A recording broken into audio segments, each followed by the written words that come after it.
Hello दोस्तों, welcome to my channel. Can Sri Lanka agree ratify 13 amendment 1987 का समझौता आज क्यों याद आ रहा है श्रीलंका को?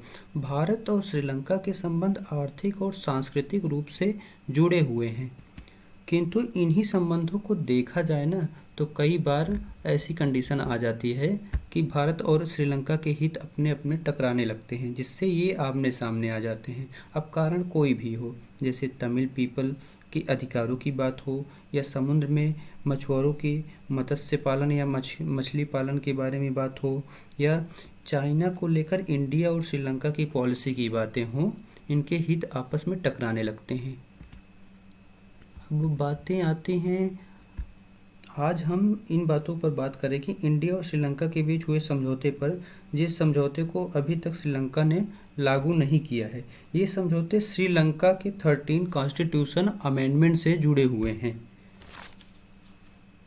अब लग रहा है श्रीलंका अब इस समझौते को कंसीडर करेगा। अब ऐसी न्यूज आ रही है कि श्रीलंका के प्रेसिडेंट विक्रम सिंघे 13 अमेंडमेंट पर बात करने के लिए और इसे रेटिफाई करने के लिए ऑल पार्टी मीटिंग बुलाई है। ये 13 अमेंडमेंट का समझौता 1987 के आसपास राजीव गांधी की सरकार ने किया था, और उस समय इंडिया को प्रेजेंट कर रहे थे राजीव गांधी, और श्रीलंका की तरफ से श्रीलंका के प्रेसिडेंट थे, जिनका नाम जानना वैसे हमारे लिए अभी ज़रूरी नहीं है बहुत ज़्यादा, खास तौर पर देखा जाए तो। राजीव गांधी अपने यहाँ के प्राइम मिनिस्टर थे, ये रिप्रेजेंट कर रहे थे।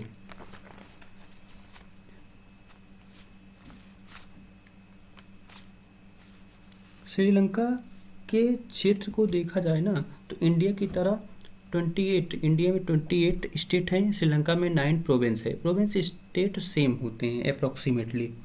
तो श्रीलंका के नॉर्थ और ईस्ट में तमिल रहते हैं, ये ईस्ट साइड के क्षेत्र में तमिल रहते हैं।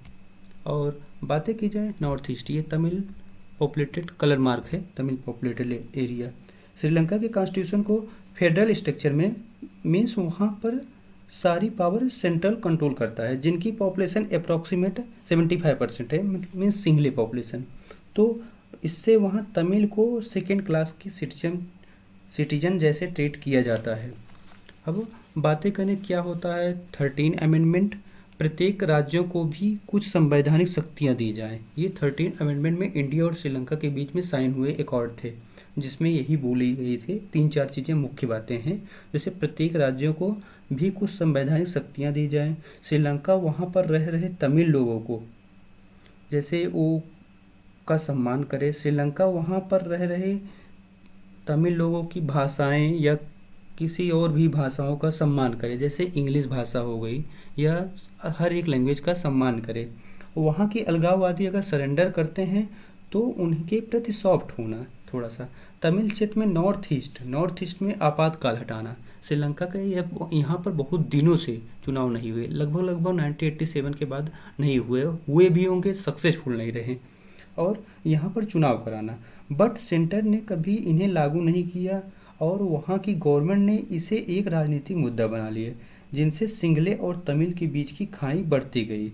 और ये कंडीशन ऐसी आ गई कि अब फाइनली आपको बताते चलें, चाइना के दिए लोन को असर 2014 से होने लगा, और इनके भी दिन बदलने लगे। ओवरऑल श्रीलंका वालों के, इनके प्रेसिडेंट के भी दिन बदलने लगे, और आज श्रीलंका अपने पुराने दिन को याद कर रहा है, और वहाँ के राष्ट्रपति को भी लग रहा होगा कि काश हम चाइना पर भरोसा न करते। और भारत, यूएस, जापान की एड डोनेशन सॉफ्ट लोन से यह देश चल रहा है, इसलिए 13 अमेंडमेंट पर बात करने के लिए ये राजी नहीं हुए हैं। अभी तो इनकी मजबूरी भी बन गई है। यह अकॉर्ड 1987 में हुआ था, बट ये आज की डेट में एग्री किए हैं। 1987 से आज की डेट में 2023। भविष्य इस देश का क्या होगा ये कुछ कहा नहीं जा सकता, क्योंकि यह देश कर्ज पर ही चल रहा है। थैंक यू, जय हिंद।